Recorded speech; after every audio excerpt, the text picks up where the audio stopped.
Mahigala mayong adlaw na usab kaninyo. Ani ano usab kita sa atong laing episode karon sa atong LGU Hagna News.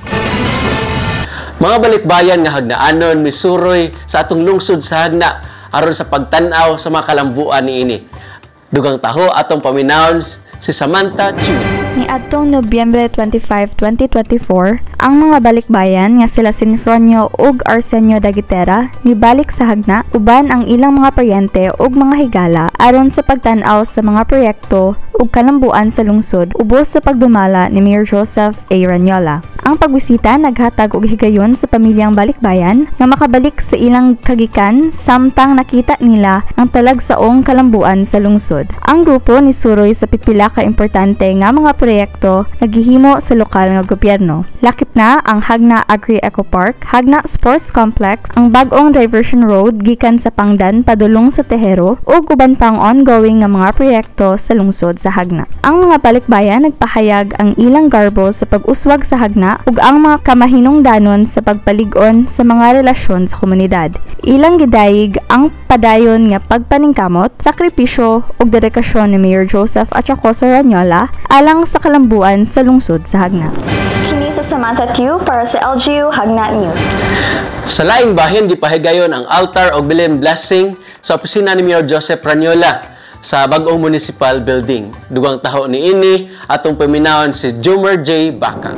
Ipahigayon ang usa ka importanteng seremonya sa blessing sa altar ug bilen sulod sa opisina ni Mayor Joseph A. Ranyola niadtong Nobyembre 25, 2024 isip pagpangandam alang sa umaabot nga panahon sa Pasko. Si Mayor Joseph A. Ranyola uban sa mga empleyado sa lokal nga kagamhanan sa lungsod sa Hagna nagtigom aron mosalmot sa maong espesyal nga kalihukan. Gipanguluhan ni Reverend Father Condrado Dongdong Estafia ang maong seremonya pinaagi sa usa ka mapainubsanon nga pag-ampo. Makabulahanon kini nga okasyon tungod kay kini nagpakita usab sa lig-on nga relasyon tali sa lokal nga kagamhanan ug sa simbahan ilabi na dinhi sa lungsod sa Hagna. Diin ang duha ka institusyon nagtinabangay sa pagpadayag sa espirituhanon ug panggobyerno nga kaayuhan. Ang opisina sa ato ang halangdong mayor mao ang timaan sa tinud-anay nga serbisyo publiko inubanan sa kahadlok sa Dios alang sa kalambuan sa lungsod sa Hagna ug kaayuhan para sa mga Hagnaan. Kini si Jomer J.S. Bakang para sa LGU Hagna News. Sa katapusan mga higala, ang barangay official sa Mansasa nibisita sa atong lungsod sa Hagna alang sa benchmarking ug pagtour usab sa ato ang mga local projects.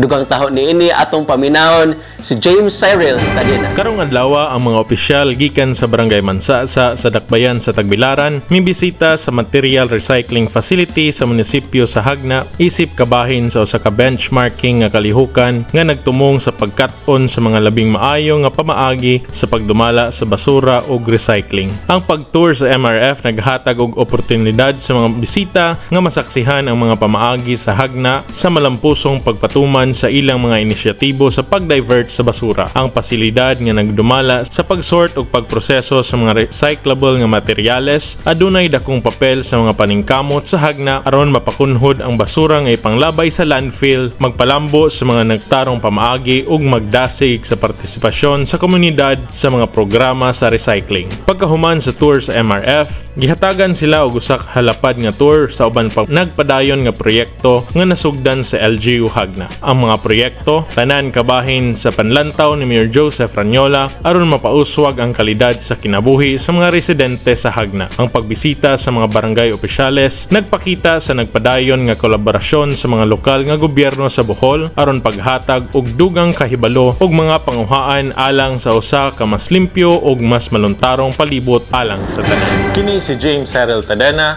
alang sa LGU Hagna News. Mahigala mo kadto ang mga panghitabo nga naglangkob sa atong LGU Hagna News. Sa ngalan ni Mayor Joseph Ranyola, kini si Juster Monte de Ramos. Hangtod sa sunod nga higayon, happy weekend everyone.